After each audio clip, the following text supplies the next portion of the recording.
And now that I'm basically done torturing the color, I'm just going to block the glass, get it back into a more smooth outer surface, and then I'll go in for another gather, and that gather then will be the encasement layer, and that will also be the last glass that I removed from the crucible on this piece.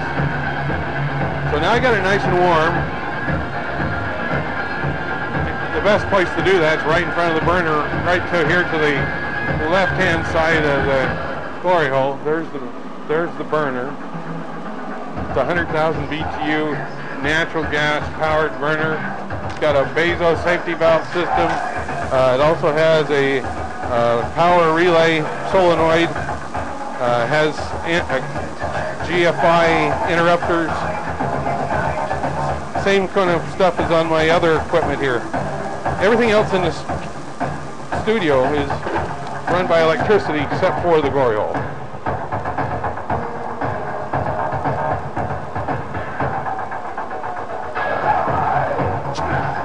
Okay, so now I've got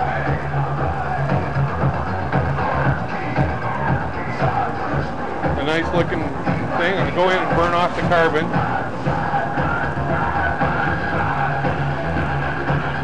Anytime you touch a wood block on your piece, it will leave some carbon behind it. You need to burn it off.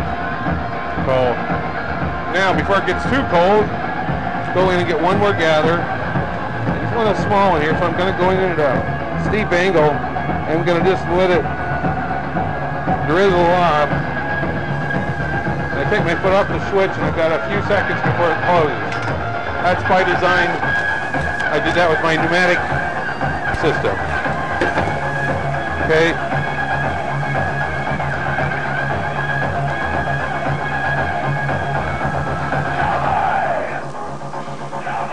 Okay, so now I've got all the glass I'm going to use for this piece on the blowpipe. So now the next step will be to smooth it out, blow it out, get a jack line, spin it out, do all the other stuff. So first thing I'm going to do, I'm going to spray the bottom end of this with compressed air. And that will freeze that glass so it doesn't blow out too thin. And then I'm going to blow it out.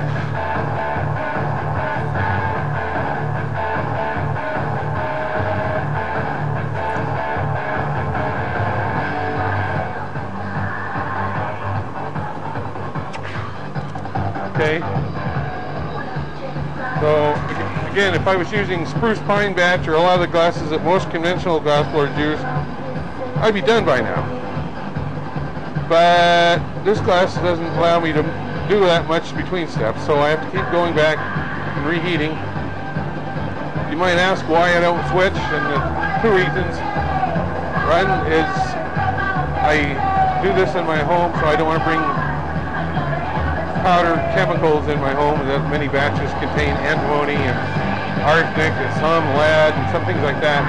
So, and then the second reason is all those glasses tend to be a little bit higher coefficient of expansion than all the money that I've got invested in color. So I stay with the System 90 colors because that's what I've got.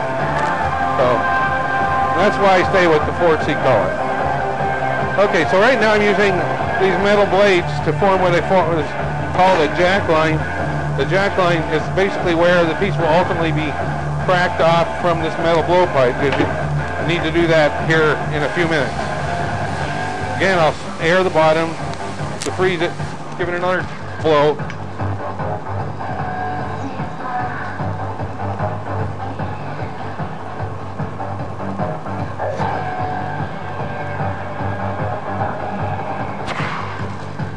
Okay, a little bigger. These colors I put on here,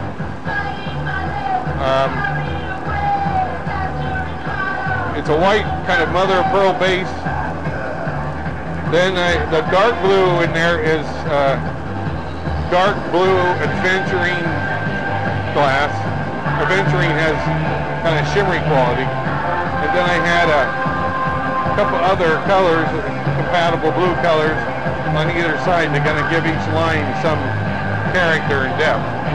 You can add color however you want.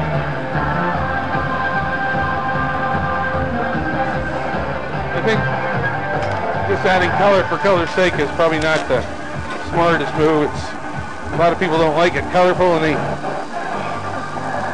also don't want to pay the money that you need to pay for all that extra color. I'm going to blow it out again, air in the bottom.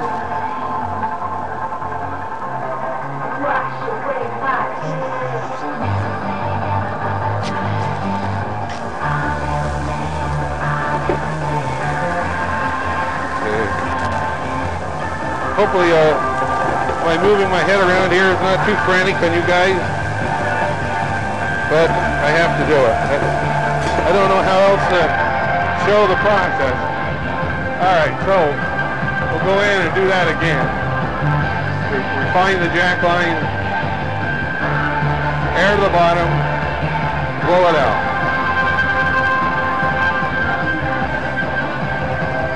Get a good strong jack line, so the piece will crack off easily.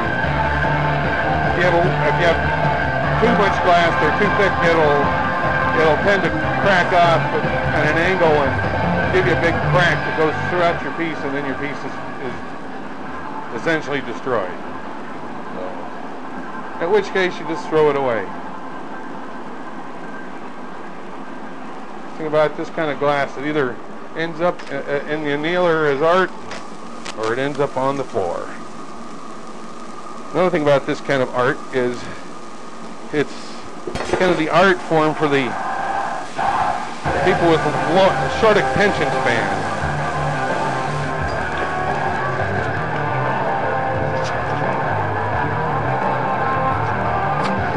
Okay, now I'm going to put wood paddle on this and start to form a flat bottom. Ultimately, this thing will have to sit on a bottom.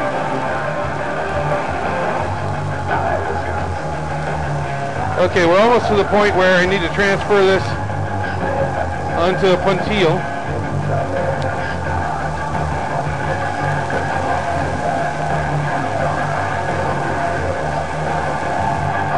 Alright. Now, I don't want to tag it on the door, so I'm going to open the door up. We'll go on this side.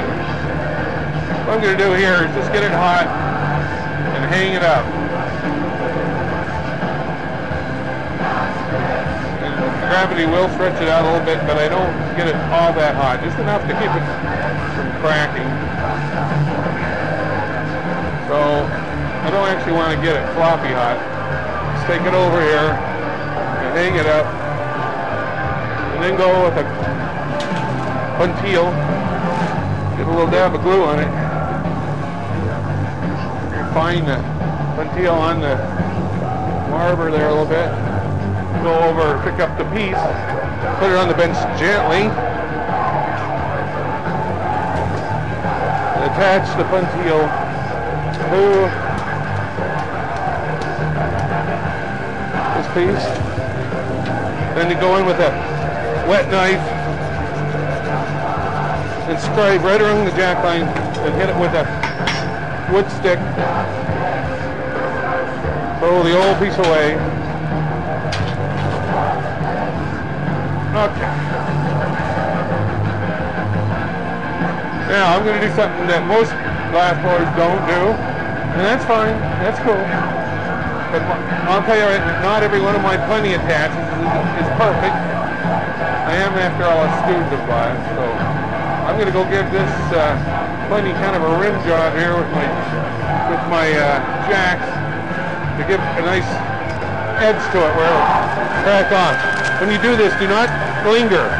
Do not stay there long. You're touching the bottom of your piece with cold blade, and it could cause it to crack. Now you go back in and do not concentrate heat on the puntile anymore. Now it's only on the upper lip. So I've got the lip inside the flame right now.